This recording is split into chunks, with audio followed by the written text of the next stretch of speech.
ମାନେ ଜୟ Jagannath. I Hope ଆପଣମାନେ ସମସ୍ତେ ଭଲରେ ଥିବେ, ଖୁସିରେ ଥିବେ, ମସ୍ତ ଥିବେ। ତ ଆଜି ପୁଣି ଆପଣଙ୍କ ସହିତ ମୁଁ ପୁଣି ଏକ ନୂଆ ଫ୍ରେଶ୍ ବ୍ଲଗ୍ ଆଣି ପହଞ୍ଚି ସାରିଛି।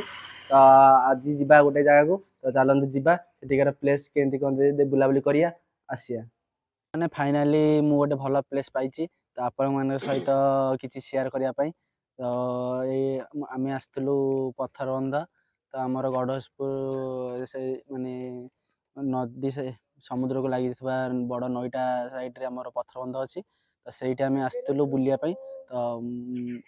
ତ ମୁଁ ମୋର ଫାଷ୍ଟ ବ୍ଲଗ୍ ଏଇଠି ଆରମ୍ଭ କରୁଛି। ତ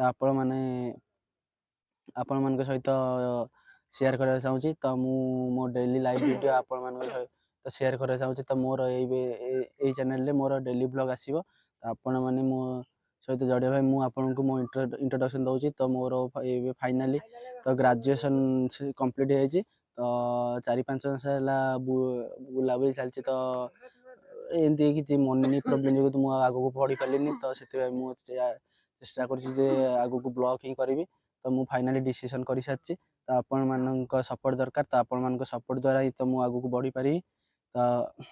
ତ ଆପଣଙ୍କ ଭଲ ପାଇବା ଦରକାର। ତ ଆପଣମାନେ ମୋ ଚ୍ୟାନେଲକୁ ସବସ୍କ୍ରାଇବ୍ କରନ୍ତୁ। ତ ଆଗକୁ ମୁଁ ବଢ଼ିପାରିବି, ଆଗକୁ ଆଗେଇ ପାରିବି। ମାନେ ଦେଖିପାରୁଥିବେ କେତେ ସୁନ୍ଦର ପ୍ଲେସ୍ଟା ହେଇଛି। ତ ଆପଣମାନେ ଦେଖିପାରୁଥିବେ ତ ପଥରବନ୍ଧ ତ ପାଣି ଫାଣି ଏପଟେ ମାଡ଼ି ଆସେ। ତ ସେଥିପାଇଁ ଏ ପଥରବନ୍ଧଟା ହେଇଛି।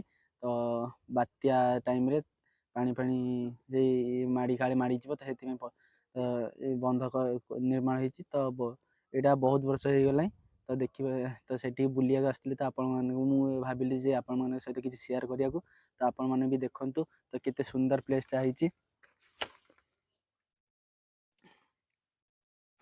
ତ ଏପଟେ ଦେଖିପାରୁଥିବେ ଜଙ୍ଗଲ ତା ଜଙ୍ଗଲର କିଛି ମାନେ ଜଙ୍ଗଲଟା ବହୁତ ବାଟ ଲମ୍ବିଛି।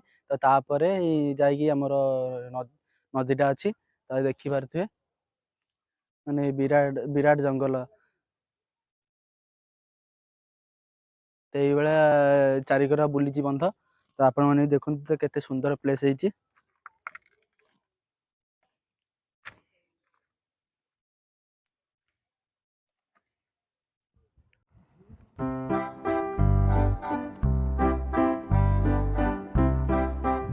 ଦେଖିପାରୁଥିବେ କେତେ ବିୟୁଟିଫୁଲ୍ ପ୍ଲେସ୍ଟା।